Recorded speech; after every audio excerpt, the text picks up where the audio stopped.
The word jihad is mentioned in the Quran about 41 times. The words mercy, peace, and compassion are mentioned about 355 times. Yes, come in. Come on in, Riaz. Sit down, please. Contrary to popular belief in most Western cultures, Islam is a religion that preaches peace and tolerance. Yes, Patricia. If Islam truly is a religion that preaches peace, then how come the world's most troubled spots, the West Bank, Afghanistan, Pakistan, Iraq, they're all plagued with Islamic terrorism? Well, that depends on your definition of terrorism. Some might argue that the US invasions of countries like Iraq and Afghanistan are also acts of terrorism. No, those were acts of war to get rid of despotic regimes. Or a means of getting at a country's oil. Conspiracy theories. Well, May I? Yes, please. Go ahead, Riaz. Mr. Khan is right. I mean, if we're talking about terrorists, the world's biggest terrorists are the white superpowers. Come on now. No, really, stop and think about it.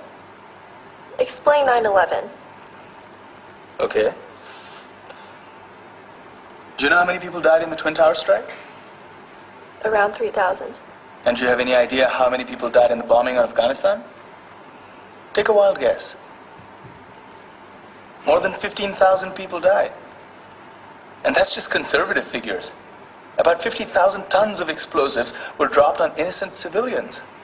Men, women, children. Yeah, but that was because of the Taliban.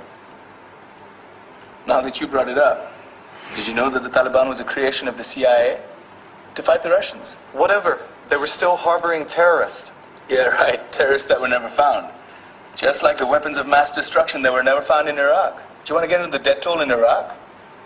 500,000 civilians and counting. And what do Britain and America say when they don't find these weapons? It's simple. They just say sorry. And still refuse to relinquish control of these countries. What are you trying to say? What I'm trying to say is that just because you're American, wear a fancy suit, and call yourself the president, doesn't make you any less of a terrorist. I'm saying that if you don't stop meddling in other people's countries, you will face a backlash. If Muslims like you feel that way, then why don't you get out of our country? We will. As soon as you promise to leave ours.